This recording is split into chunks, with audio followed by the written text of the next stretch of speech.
সকালের নাস্তায় গরুর মাংস, দুপুরের খাবারে গরুর মাংস, রাতের খাবারে, বিকেলের নাস্তায় গরুর মাংস খেতে খেতে বোরিং লাগতেছে। সুন্দর একটা আইডিয়া হতে পারে গরুর মগজের ভুনা। তো এই আইডিয়া এবং রেসিপি লাগলে অবশ্যই আমার ভিডিওর সাথে থাকবে এবং সুন্দর রেসিপি হতে পারে আমার ভিডিওতে। তাহলে কি পুরো ভিডিও আমার সাথে থাকবেন। হ্যালো এভরিওয়ান, ঈদ উল আজহার শুভেচ্ছা সবাইকে। কেমন আছেন সবাই?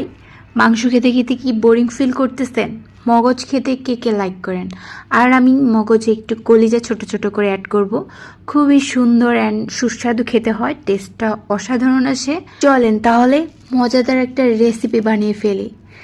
সো পেঁয়াজ একটু বেশি করে দিতে হবে, তার জন্য আমি পেঁয়াজ কেটে তেলে একটু সময় নিয়ে, যেহেতু মশলাটা অনেক রেডি করার ব্যাপার থাকে, তো এদিকে কড়াই সুন্দর করে আমি সর্ষের তেল দিয়ে দিয়েছি আর অনেকগুলো পেঁয়াজ সেটাকে আমি বেটেও নিয়েছি।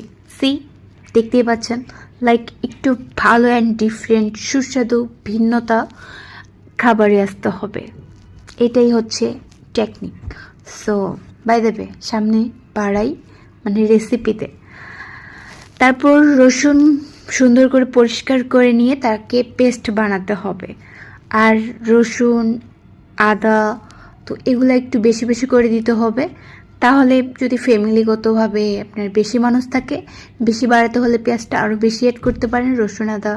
সো এগুলো একটু বেশি করে অ্যাড করলেও কোনো সমস্যা নেই, আরও বেশি টেস্টটা ভালো আসে অ্যান্ড মজাদার হয়। সো এগুলো দিয়েই আপনি কাঁচামরিচ বাটা দিতে পারেন। সো এরকম করে এগুলাই অ্যাড করলে মগজটা যেহেতু অনেক কম থাকে, তাহলে অনেকটা বেশি হয়ে যাবে আর কি। এটা একটা আইডিয়া দিলাম। যাই হোক, বাই দ্য ওয়ে, এখন মশলার কেটে আসি। সো যেহেতু আমি ওইদিকে চুলাতে কড়াই বসিয়ে দিয়েছি আর ভেজে নিচ্ছিলাম, এখন মশলা রেডি করার ব্যাপার। সো সবগুলো হলুদ, শুকনো মরিচ গুঁড়ো, যারা বেশি ঝাল খেতে পছন্দ করেন একেবারে আস্ত বাটা দিতে পারেন। সো এটা আমারও বাসার শুকনো গুঁড়ো করা শুকনো মরিচ।